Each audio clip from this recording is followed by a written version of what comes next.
Hi, everyone. Welcome to another exciting edition of the Transform Your Confidence Show.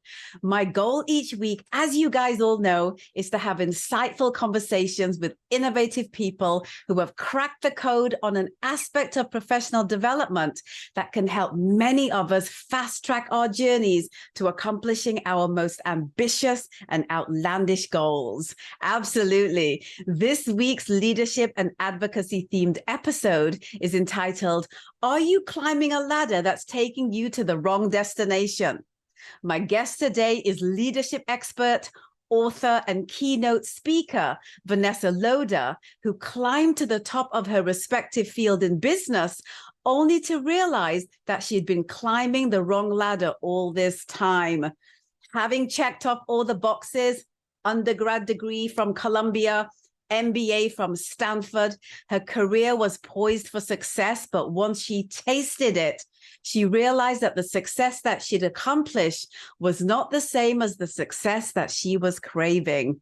To learn more, please welcome to the show the fabulous Vanessa Loder. Welcome, sweetheart. Are we going to have fun today? Yes, we are. Thank you for having me. And what a beautiful introduction. Oh my gosh. Well, you know, that's just the most encapsulated version of your magnificent journey. And the rest of the episode, I hope we're going to be able to at least tap into some of that. So let's begin with this, Vanessa. What happened at the top of the ladder? I got to ask you this. What did you discover when you got up there? Well, I discovered that it did not lead to the happiness and fulfillment that I assumed it would. And, not only that, I sort of had this belief that if I follow the rules and go to a good school, get good grades, get a good job, get a promotion, go all the way to the top of that ladder, that it would lead to, lasting happiness, fulfillment, joy, peace of mind. It didn't. And not only that, but I would lie in bed at night with my mind just racing, thinking of all the things I didn't get done that day and all the things I had to get done the next day. And I remember thinking, this is success, this feeling that it's never enough, the to-do list never ends. This doesn't feel like success to me. And I would also look at the partners at my private equity firm and think, I don't really want their jobs. That's the track I'm on. But whose track is this really? Like, wow. Why have I made all these choices and yet it hasn't led to the inner satisfaction I was expecting? Mm-hmm. What steps did you take to course correct? Like, I know that's a loaded question. Yeah. Share what you feel makes sense for you. Well, as any good overachiever, will do. I started researching and tapping into my network. And so I started reading a lot of books. I started studying mindfulness, the neuroscience behind behavior change. I went on, 5-day and 10-day silent meditation retreats. I hired an executive coach. I trained in something called neurolinguistic programming, which is a way to rewire your neurology to change your response to stress. And I was doing all these things, frankly, just for myself, not thinking I would turn this into a business at all. Right. And then I read a book called Many Lives, Many Masters by Brian Weiss, which is all about past lives and reincarnation. And I just read that book and something inside of me went, oh, I totally believe in all of this. And I never thought about it or thought it mattered. And that was sort of the door that opened to lead me closer to my own soul. And I think there's lots of doors you can go through, but that was the one that called to me. I always find it interesting when, I speak to a woman, especially who has been A-type all her life, because we're taught as women that in order for us to be able to, work, be in the business arena, that we need to be like men, like these are the things that we're taught, right? And you can't really so much, although this is a whole other topic of discussion, you can't so much blame the men of today for that, because they've also been taught the same thing, right? And our infrastructures have been created by men for men. And if you want to be successful as a woman, you got to, bring your masculine game to the table. So what I'm feeling from, what you've shared with us so far is that you looked at other alternatives to step into what you felt success meant to you. Can we maybe touch upon some of that before we talk about the one thing that I'm really excited about talking about? And this is the book that you have released. Of course. Let's bridge that gap a little bit for us. Yeah. Well, I love what you said about, taking on a masculine persona to succeed in the business world, because I was certainly someone who did that. And, look, I grew up as a tomboy, played soccer in college. It was natural and easy for me to do that. So I tend in that direction already, but it got like extra exaggerated. Like those muscles got really strong. I used to wear these sharp blazers when I worked on Wall Street and curse like a sailor. And I once like wolfed down a 12-inch Subway sandwich in less than 7 minutes on a dare while all the partners cheered me on. I mean, I was like, you did all the things. Yeah, you did all the things, right? Yes, I did all the things. And I was pushing, I didn't even know that I was kind of repressing some of my feminine nature, and especially my intuition and these other forms of wisdom, like body wisdom. I didn't even know how out of touch I was with those things, because our culture doesn't really talk about it or teach us to tune in that way. So for me, what bridged the gap was I decided I wanted to quit my job in finance, but this was in August of 2009. I was going to wait till the end of the year to get my bonus, as one does. So I had several months to start to do this soul searching, where I was, getting my PhD in soul searching, talking to all kinds of healers and coaches and neuroscientists. Yeah, I was going to start this baby products business, and I was being very MBA about it, where I'd done a consumer survey. I was going to raise venture capital so I could pay myself a salary right away. And I woke up one morning and I thought, wait a minute, I don't really give a crap about baby products. I did not yet have children at this time. And I realized, oh my gosh, I'm thinking of starting this company because I think it would be a good business and it would make money, but not because I'm passionate about it. And if I start this business, I'm just going to be an unfulfilled entrepreneur instead of an unfulfilled private equity investor. I'm just like switching lanes without changing the underlying dynamics. And I still remember I went for a walk on the beach by Crissy Field in San Francisco. And I just had this moment where this thought came through me, which was, my whole life, I've been following my ego and my mind and my wallet, and not my heart and my intuition. And maybe that is why I'm so fundamentally unfulfilled. And if I want to find work that I really love, maybe what I should do is try a radically different approach. So I ended up making a commitment to myself to quit my job with nothing planned. And I gave myself 6 months to make it feel safe, because that was a very scary thing to do. I said, okay, for 6 months, all I'm going to do is follow my heart and my intuition. I don't even know what that means. I don't even know how to do that yet, but that is my mandate to myself. And if at the end of 6 months, I haven't found work that's more fulfilling, I can always go back to finance or start that baby products business or take a, safe job. So that's what I did. And it was wild how quickly things unfolded when I made that bold commitment. So was there, any sense of fear, any sense of failure? Yes. All of the above, I'm assuming, right? Yeah. I write about this in the book, but I think when we let go of the known, that we've been the identity of who we thought we were, to try to step into who we're becoming, you enter this liminal space, that I refer to as the hallway. There's that great quote, when one door closes, another opens. Yes. But there's another woman who added onto it and said, when one door closes, another opens, but the hallways are a bitch. Oh my God, I love that. I'm so stealing that. Who was it from? Can I quote this woman, Ronnie Kay? She's a breast cancer survivor. I have that quote in my book. It's because it's just so good. Oh yes, my gosh. You can find a blog she wrote about it online. But yes, so being in the hallway is terrifying. It's so scary because we're on shifting sand. We're leaving the old, but we're not yet solid in the new. So it's a very vulnerable space to be in. And this other part about it is our family and friends, because they don't like being in the hallway, they project their fears onto us. So then you get all those questions of, well, what are you going to do? Do you know what you're going to do? What are you going to do next? Do you have a plan? And so then it makes it even harder, because you feel like you have to justify it to the people outside of you who, they love you, they're concerned, they're coming from a good place, but it piles on the fear, and a time when you're already, pretty vulnerable. Absolutely.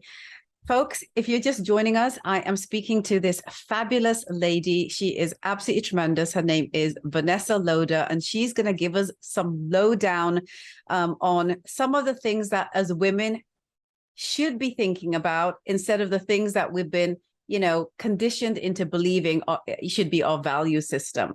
She is a TEDx speaker, an executive coach with a spiritual twist. You're hearing some of that, come to bay here. And she's also the author of The Soul Solution, a guide for brilliant, overwhelmed women to quiet the noise, find their superpower, and finally feel satisfied. We are going there today, for sure. Vanessa, can women really have it all? And what does all even mean? And even more, what does it entail to accomplish the all? Yes, I love this question for so many reasons. So first of all, I think it's important to name that even the whole debate around can women have it all is related to what I've made up a term called trickle-down patriarchy. I think it's a form of trickle-down patriarchy because that question implies actually that women should do it all for everyone else all the time.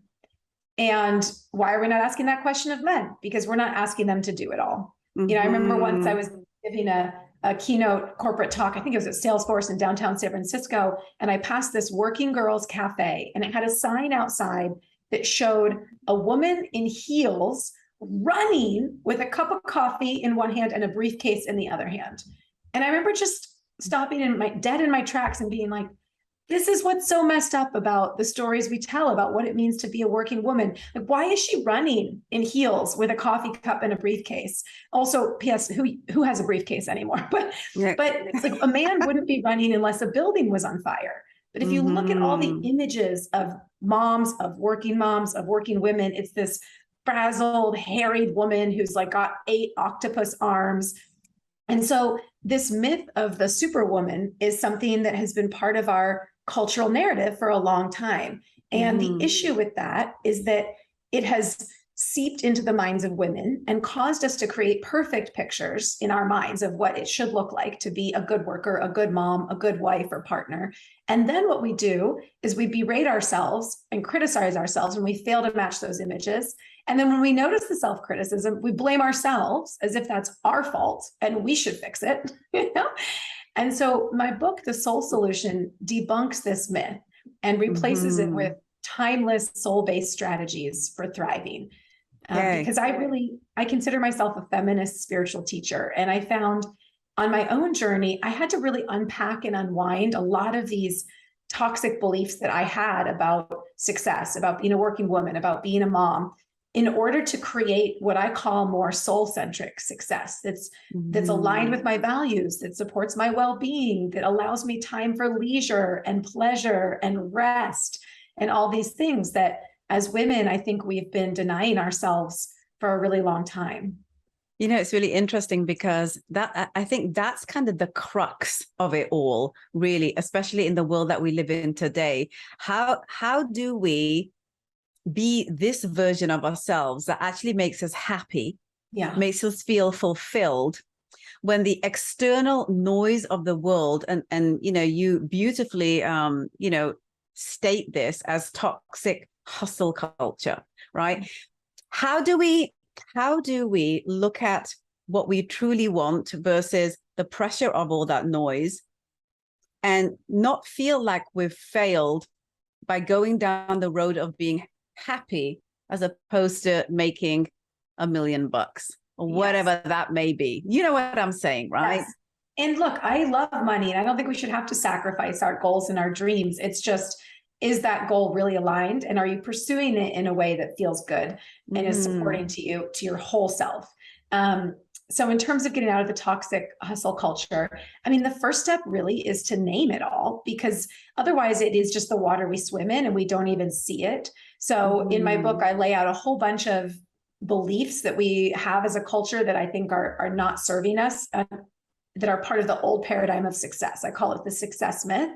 So, you can think of some of these as like no pain, no gain. You have to sacrifice. Caregiving is women's work, or caregiving is less valuable. Like, there's all these beliefs. So you want to start to name them. And then I recommend people source those beliefs, just where did you get them from? And then you can do some belief reprogramming to choose new beliefs going forward. A very simple thing you can do, for example, part of the toxic hustle culture is this belief that busy is a badge of honor, and that the busier you are, the more valuable or more worthy you are. And so, I recommend, often when people say, how are you doing? People will say, I'm busy, so busy, crazy busy. It's like we all opt into this narrative without realizing that we create the narrative. And so I'm a big fan of like simple embodiment tools to help people really get a sense in their nervous system of this old paradigm and then the new paradigm that I'm talking about. So I have a lot of guided meditations and things that help people go from the hustle state to more of a flow state. But a very simple way you can do that is if you just say out loud right now, I am busy. I am busy. And just notice how you feel in your body, what kind of like posture and stance you want to take. Like I notice my whole body starts to get rigid and tight, but I also feel kind of important in a good way when I say I am busy. I'm like put my hands on my hips and, and then you just break state, like wiggle your hands to let go of that. And then say, I am relaxed. I am relaxed. And just notice how you feel in your body. My whole energy shifts. My jaw relaxes. I feel my body open and expand. And so the words that we tell ourselves about ourselves matter. The words that we use to describe ourselves to others, they matter. So a very simple thing is when people ask you how you're doing, stop saying I'm so busy, And one of the things I've done, I mean, look, I'm in the middle of a book launch right now. I have 2 small kids. I have a lot on my plate, for example, this week. What I do is when people ask me how things are going and I have a week like this where is really a lot going on, is I'll just say, I'm really full. I'm really full this week. And it sounds silly. It's a small tweak, but it really does feel better to my nervous system. So that's just a simple example of something people can do. Absolutely. Vanessa, what is the success myth that you talk about that you discovered once you got up there? I mean, how do we fix our culture's obsession with materialistic gain over, holistic wellness and practices and modalities? I mean, I said it like that. I said it like, how do we do that? Like it's the most difficult thing, you would think, in the world and the pressure and the infrastructures that we've created and a lot of what you just finished talking about. Yeah. I mean, it can feel like a very daunting task, but I also think, for example, something like COVID has the silver lining of that is it's actually unwinding a lot of the success myth. Because for example, the success myth is this outdated belief and definition of success as being very myopic. It's all about how much money do you make, your promotions, your power over others, rather than taking into account, the whole being and the whole wellness. And the old definition of success is also about, growth, and growth being defined as top line revenue growth and profit growth above all else. So it's the singular focus on growth rather than considering, for example, the impact on the environment or the wellness of your employees. And so it's just starting to name and notice that. And there are a lot of companies now with triple bottom lines or more conscious leaders who are recognizing we have a web of connection with all of life. And perhaps we should be defining success, differently. So I do think it starts with each of us individually waking up to it and making different choices. But it is helpful to know some of the research behind it. And when I dug into it, I was really surprised to find that today's success myth can be traced back to the Industrial Revolution. Of course. So did you know, for example, that medieval peasants worked on average way fewer hours than we do today? And that in ancient Greece, the Athenians, they had up to 60 holidays a year. And in 1930, economists were predicting that by the year 2030, people would only work 15 hours a week and they'd have plenty of time for leisure. And yet these things didn't come true. We don't even have 15 hours of leisure. We don't even have that quotient, unfortunately. No, we don't. And it's really interesting you talk about the Industrial Revolution because even in terms of kind of the family dynamic, right?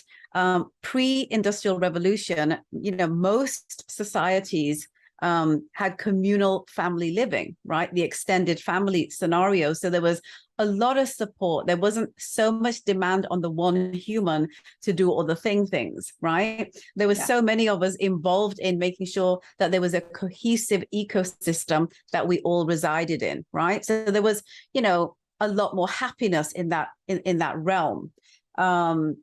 then came the Industrial Revolution, as you just mentioned, is such a pivotal point in history, because that's when came about this whole idea of the nuclear family, where it was like the husband, the wife, and the kids. Like, who the hell ever came up with that concept? I have no idea what their goal was or why they felt that this was a successful way for people to, co-inhabit these tiny little isolated, trauma-driven, high anxiety environments that we are still living in today. And that's the kickback that I find with people like you, books like yours, a lot of this kind of feminine, way of thinking of things, balancing of feminine with our masculine, this whole idea behind giving men this kind of bad rap, which I feel is a sad place to be, because we have to also remember that the men also have the pressure to be uber masculine. Yeah. Like, there is a dynamic here that needs to change across our entire value system. I want your thoughts and comments on that. Yeah, no, I completely agree. And I mean, everything you say about the nuclear family, and, parents, and especially mothers, are so isolated when they have children these days, and they're doing it all alone. We don't have the fabric of the community in a lot of places. And I think finding your tribe, finding a community wherever you live, is a really important part of the soul solution, and getting out of these ways of being that aren't really serving us. And I also agree with what you said around, men, they're not thriving either, and a lot of millennial men are now saying that they really want to be involved fathers. And how do they do that and balance work with the old expectations of what it means to be available all the time? And I think men do feel tremendous provider pressure that's a little different than the mom's guilt or the caregiving pressure that women feel. So, just noticing how you might be falling into those traditional roles with your partner or just in your own life, and naming that and making different choices accordingly.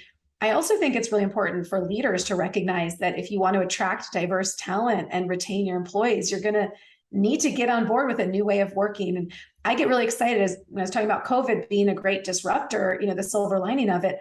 A lot of senior leaders I've talked to have said, oh yeah, we're not ever going back to the office 5 days a week. We're always going to be flex schedule, and I have a husband who was commuting before COVID, and now he's here working 2-3 days a week from home, and he's able to take the kids to activities, help, clean the kitchen between meetings, help pack lunches, and things that he wasn't available to do before. So he's a much more involved father and husband now that he has a more flexible schedule. And other companies have told me, not just because they want to be around their families more and they want their employees to have more time with their families, but they've said, we're saving money on commercial real estate. It's a smart business decision to not go back to the office 5 days a week. So I hear a lot of stories that really give me hope. Yeah. About things that companies are doing. There's one investment bank, for example, that has an anonymous reporting line. So they've told employees now, from Friday night till Sunday morning, you can't work. You can't email your teams and ask them to do anything. And if you get an email from someone senior asking you to do anything after Friday night, you forward it to this anonymous reporting line, and that person gets talked to. I love that. I love that. That's just incredible. I think it's great because, we have to police the leaders too, right? And that's been a big problem as well, as they've gotten carte blanche over the entire infrastructure because by default of the position they're in, the hierarchical position they're in. So it's good that we get to police everyone and not just the worker bees. Yes. And because with advances in technology, you can work 24/7 now. And so, that's not okay. And sometimes people aren't good at setting the boundaries themselves, or they need to feel like they have permission from the person they're reporting to set the type of boundary they need for their own well-being. So it's good that these kinds of, programs are getting rolled out. Absolutely agreed. I want to get into your book, but before we kind of step into that, I want to ask you something. Do you have, the ability for people to work with you? And if so, what does that look like and where do they go? I love that question. Well, it's funny you should say that, because I'm actually launching a brand new coaching program that's going to be based on the book, The Soul Solution. So we're going to be. Oh, can we see that again? Let's take a look at that again. There it is, guys. go pick up your copy. Oh my God, it's so sexy looking too. I love the colors that you put in there. Thank you. Yeah, it's interesting because it's like you've got the colors of the root chakra and the sacral chakra. Was that purposeful? Well, to I me. do love bright colors. I wasn't, in terms of coordinating with the chakras, that was not intentional, but it is fun to think of it that way. Yeah.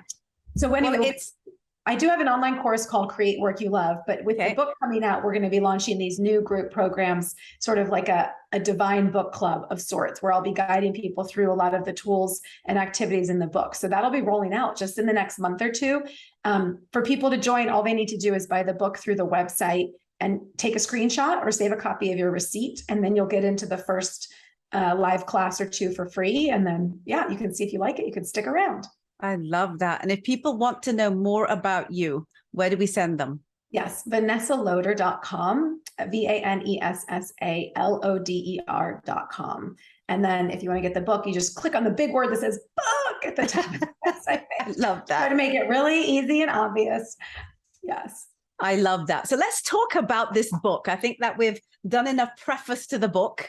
I feel people got a sense of who you are, kind of the space that you emanate from, and why you've made like this really conscious decision about what your life needs to mean for you, and that you actually value your life, like that's a really big thing. So let's talk about this book, folks. If you're just joining us, the book is called The Soul Solution, a guide for brilliant, overwhelmed women like me to quiet the noise, find their superpower, and finally feel satisfied. Do I need a copy of this book or what? Before I quote some aspects of the book for you to elaborate on, Vanessa, can you just share with everyone watching, listening, and reading this what the book is about, essentially, in terms of the journey you're taking them on? Yeah. So the book is really a roadmap to be able to access and trust your inner voice, your inner truth, and your soul, and really live and breathe and move in the world from that place, rather than doing what you should do, people pleasing, feeling exhausted, overwhelmed, resentful. So it's learning how to really trust yourself and give yourself permission to, follow a path that's more aligned for you. So what is that big idea in like one sentence to encapsulate it for everyone? The big idea of your book is? It is the myth of a superwoman who can do it all has dominated our culture, seeping into the minds of women. And this book debunks that myth and replaces it with these timeless soul-based strategies for thriving. So that's I love it. I love it. I love everything about it. Can I tell you that pretty much 80% of my girl tribe is going to need to have this book because they haven't figured this out. I'm still on the journey myself. Me too. I mean, they say you teach what you most need to learn. And so don't worry, I have not mastered anything in this book. I wrote it basically for myself because I'm struggling with all the same things. And I was like, I love that. So let's talk a little bit about who is this book for? Is it just for women? It's for women, but you know what? I mean, the tools and strategies in the book completely work for men. It's just through the lens of the struggles that are more specific to women. So the pain point of it's for burned out, overwhelmed, exhausted women who have been, doing what they should do, following the rules, or pursuing achievement for achievement's sake. It's, sometimes it's both working women or women who are full-time moms, caregiving. Both have really benefited from the tools and strategies in the book. But yeah, it's for overwhelmed, burned out women who they want to have it all, but they don't like how society has defined what all really is. So they want to find what their all is. And they want to do that by learning how to tune into their heart, their intuition, their deeper truth. And that's what this book helps people journey through, to figure that out for themselves, because we all have a different definition of what that means, right? Exactly. And that's the thing, because I remember talking to my editor about this early on. It's not a single solution, because what I talk about in one of the chapters of the book is we all have been told to follow these gold standards in different categories, like a gold standard of beauty, especially in the West, which is like white, skinny, blonde, lots of hair on your head, but no hair anywhere else. There's like a gold standard of what it means to be the ideal worker, what it means to be the ideal mom or parent. And so as women, we feel pressure to meet these gold standards in all these categories. And what this book is about is, instead of doing that, helping you tune in to your true North Star And your true North Star is not a singular destination. That's the thing, because it's always evolving as you're evolving. I used to think, oh, I'm going to figure this out and be done for good. But that's not how it works. When you're on a more soul-based path, you know, our Western culture is very linear and logical and rational, and it will tell you do A to get to B to C to D. But if you really want very lasting satisfaction and fulfillment and joy, and you want to follow the whispers of your soul, it's a process of discovery, of evolution, and it's non-strategic, it's non-linear. You know, A goes to Z, goes to K, and then you go to L, and you realize you love L, and you hang out there for a while, and then you go to O, right? So it's a very different way of living your life. It's not following the prescriptive roles that society gives you. And instead, it's tuning to your inner wisdom and guidance, your true North Star, and continually moving towards that, aligning with that over and over again. Now, let's talk about some of the phrases, some of the, aspects in your book. So you talk about energetic breadcrumbs. What are these, and how can women find theirs? Yes. So I love to take these maybe esoteric concepts and make them very tangible and practical for people, especially for busy women. So your energetic breadcrumbs are those moments when you feel really alive and energized or curious about something. Maybe your whole body feels like open and expanded, or you feel in a flow state when time goes by really quickly. And the thing about your energetic breadcrumbs is that you might tend to dismiss them because they can seem insignificant.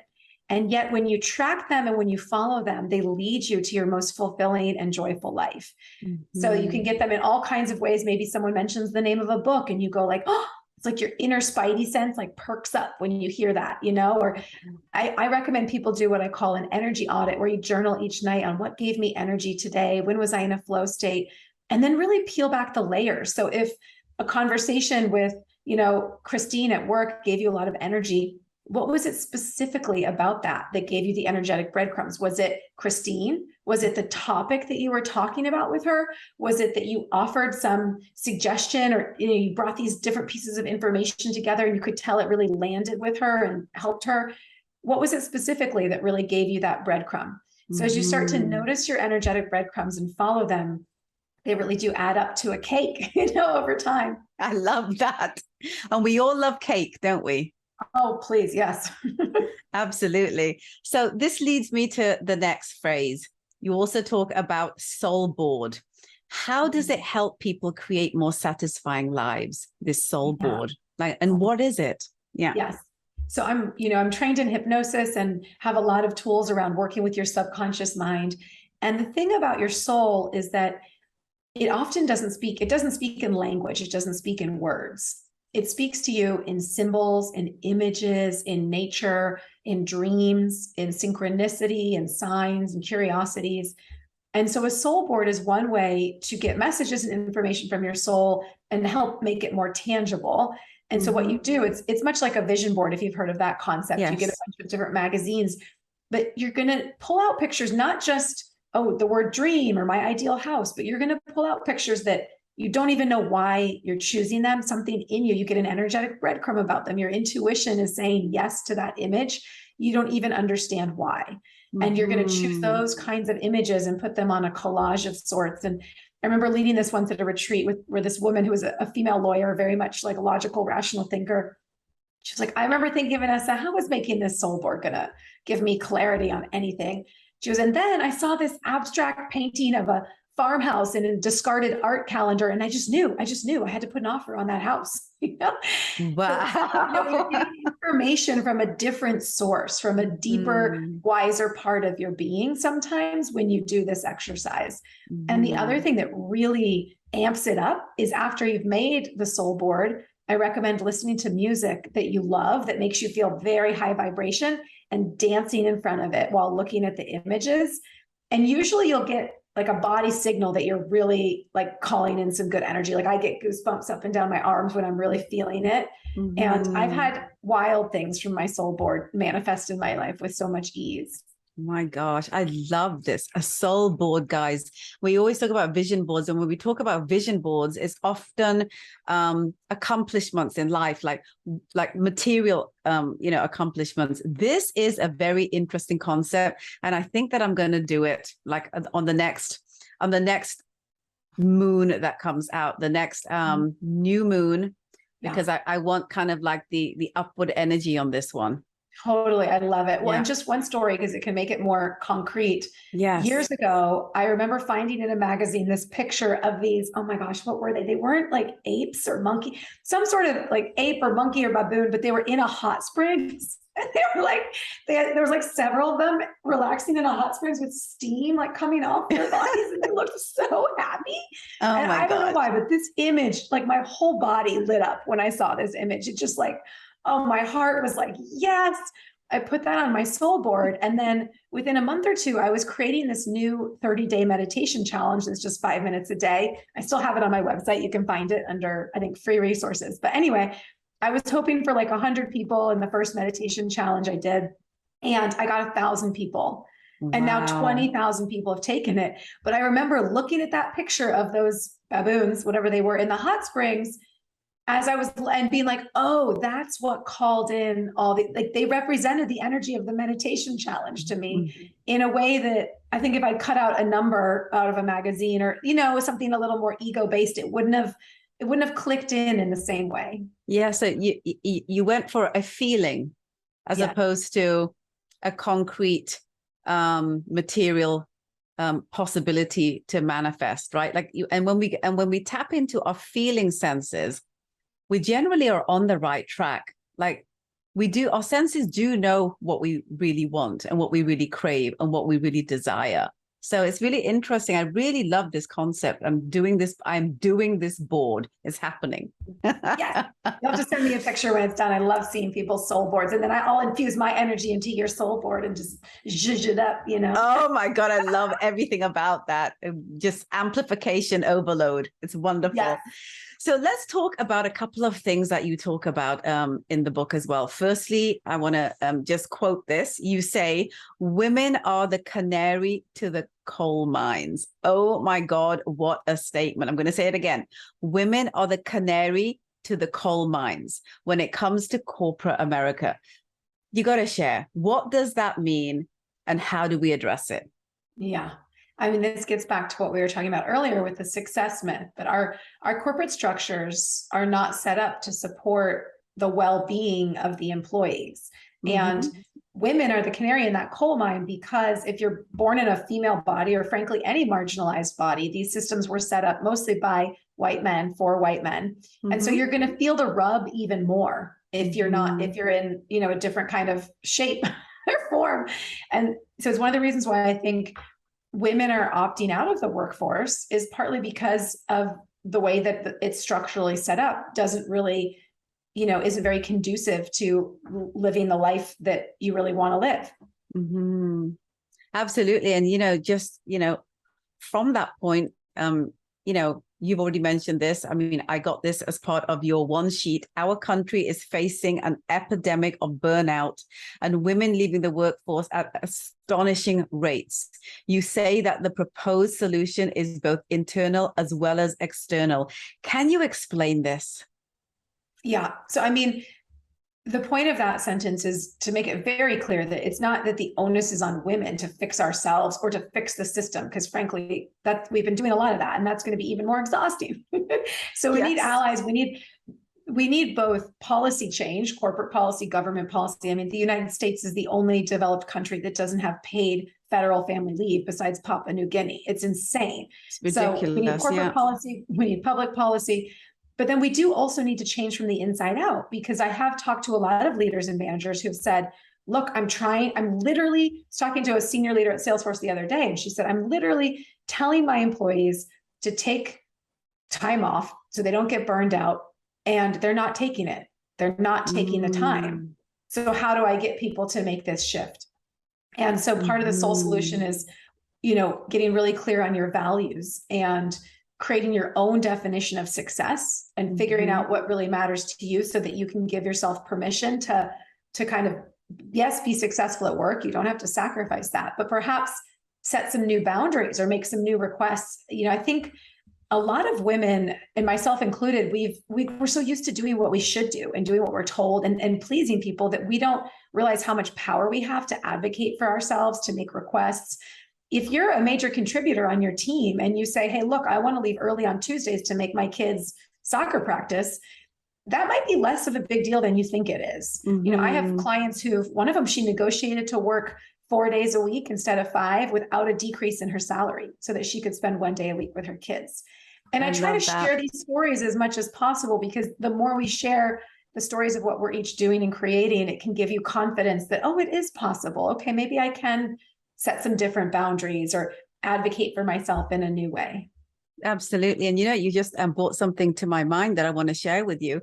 For the longest time, you know, within my company, I've always talked about, if you get your tasks done, you know, within 5 hours, and you've got like 20 hours that you were supposed to get it done in, the rest of the time is yours, because you've already done the production that was required for that said compensation. So you're done. You're good. And I feel that, right? So I feel, just think about what that does in people's minds. It's a lot, and people's hearts, and their feeling of a sense of value for themselves and by you as their leader, right? All of a sudden, you start getting massive amounts of production done, excellent work done, and they also get this time off. That's really the way that life should be. And it's a lot of what you're talking about really just points in that direction. Like, what's your comment there? Yeah, no, I love it. I think it's a very great point. And, you know, I'm a big fan of Celeste Headley's book, Do Nothing. And she talks a lot about that, where we can structure our days where we can actually have more leisure than we realize. If you actually do, she did a very like detailed time log on herself for a couple of weeks to track how she was actually spending her time. And she found she was spending it on social media in ways that didn't really move the needle or bring her that much joy, right? And all these little ways that she was giving up her time that weren't really beneficial or in her highest good. And so she now works until like 3 p.m. and then she's done, because she works in very focused increments. Yeah. That's one of the other things I talk about in the book. If you want to get out of the success myth, the old way of working, the old paradigm tells us you got to be at your computer for 8 hours a day and work straight. Turns out all the research on the brain says, we're much more effective if we work in pulses. So our brains and our bodies are constantly going in these waves or these pulses, just like at night, you have REM cycles, and it's like a 90-minute cycle. Turns out your brain does the same thing during the day. So the best way to work is to have like a very focused period of time. You can start in 20-minute increments, maybe work up to 60 or 70. And then you take a break for 2 to 10 minutes and you completely disengage. Yeah. And I'll do a couple of those pulses, and then I'll take a longer break, like a 45-minute break, and go on a run or do yoga. That's how I wrote my book. People couldn't believe how quickly I wrote my book while running a business and having 2 kids, but I was working in these focused pulses, and I only worked for like 2 hours in the morning, and that was it. And then I was done for the day, you know, and I would do a little bit, take a break, do some stuff for my business, and be off in the afternoon. So we really can get more done. It's just that we've gotten too distracted with multitasking, right? If you have like multiple browsers open and you have social media open and you're trying to work on something, you know, researchers found that it takes 20 times the length of the interruption to get back on task. So if you check one email for 1 minute, it's like 20 minutes to get your focus back on whatever you were doing. Wow. So there's just more effective ways for us to work, and then we can have even more leisure time. Absolutely. Oh my gosh, guys, if this is something that is a core problem for you, which is, you know, the me time aspect, the time with, you know, the people that you care about, I really think that you got to pick up this book. You got to go grab it. I want to know, Vanessa, where are we sending people to go grab the book, and what formats is it available in? Yes. Okay, well, the best place to get it is actually on my website, where I have links to all the retailers where you can buy it. But if you go to vanessaloder.com/soul, SOUL-solution, or just click on the book word at the top. So I have a page where if you buy it through that page, I have a whole resource vault filled with guided meditations, videos, and downloadable PDFs that are accompanying resources to help you do all the exercises and some of the meditations in the book. So that's the best place to get it if you want all of that free bonus content. You can also buy it on Amazon, Barnes & Noble, Indie Books, Sounds True, lots of different websites. That's wonderful. Well, we're getting ready to close off, and I wanted to kind of, ask you a couple things around bringing us, back and honing this back in. You also say, and I'm going to quote this again, Vanessa, women have been so grateful to have a seat at the table that we haven't questioned how the table is and has been set all these years. Guys, what's the solution, Vanessa? Can you share that? Well, I firmly believe that as we each learn how to go within and trust ourselves and our inner voice and our inner wisdom, and we act, that we kind of reclaim our inner power, and then we live and breathe and move from that place, that is how we're going to craft the radical solutions that, frankly, our world really needs at this time. It's not going to be by being a bunch of lemmings, following the rules and doing, supporting the structure that's already been created. We need radically different solutions. And the only way we're going to get radically different solutions is if we start to be radically different. And we have to stop following the rules and create our own playbook from the inside out by trusting ourselves, fundamentally, is what it comes down to. Absolutely. To loop back to the show's title, are you climbing a ladder that's taking you to the wrong destination? I want to ask you this, Vanessa. Is there anything you feel that I may not have touched upon that you'd like to leave people with around that? I just want you to know, wherever you are in your journey, whether you're struggling or what you're dealing with, I just want you to know that I see you. Like, I want all the women out there to feel seen, to feel heard, to feel supported, and to know that you matter, that you deserve more, that you deserve better, and that you have the power to create that for yourself. And the other thing I just want to say is that when women gather together in groups, or just like you and I talking right now, we build this energy and this power, this connection that makes us truly unstoppable. And so if you do feel alone in your struggles, find other women, find a tribe, gather together. That's how we're going to really change this paradigm. Thank you so much for sharing your insights with everyone watching, listening, and reading this, Vanessa. Super valuable in today's world.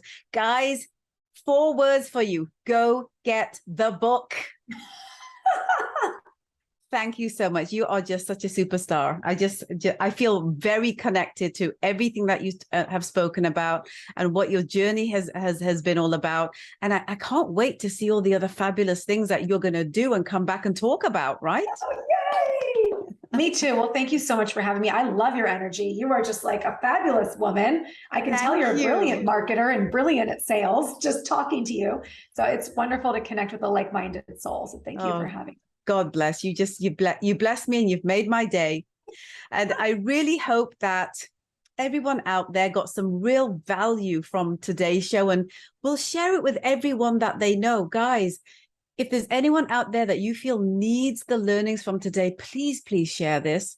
I also hope that you'll subscribe to my YouTube channel and hit the notification button at the Open Chest Confidence Academy. Please do that, guys, so that you never miss an episode. And we drop them every Wednesdays, Wellness Wednesdays, no less. You can also download the Transform Your Confidence show on podcast platforms and give it a 5-star rating, guys, if you feel that it's a valuable resource to assisting your journey to empower your confidence with actionable insights. Or if it just makes you feel good, because it makes me feel good to host it for you each and every week. You can also read the podcast as a blog article at the openchestconfidenceacademy.com/media/podcast. And if you need, guys, this is for you guys out there who need assistance. If you need help to work on your personal branding, your media, your marketing strategies, and you're looking for a really holistic way to do it so that you're showing up very authentically as the multi-layered human that you are, that's consistently on a journey of change, head over to my website at the openchestconfidenceacademy.com and book a free discovery call so we can see what magic we can do together to elevate and empower your brand even further. And when I talk about brand, guys, I'm not talking about the pop cultural brand word that everyone talks about. I'm talking about the essence of your being that makes you uniquely who you are. That's the place that you need to build your brand from. And that's the place that I can help you find. So go to the website and go book that discovery call. You've got nothing to lose and everything to gain. And I'll see you next week, my darlings, for another valuable episode packed with insights, learnings to empower your work, your life, and your spirit. I love you. I'll see you next time.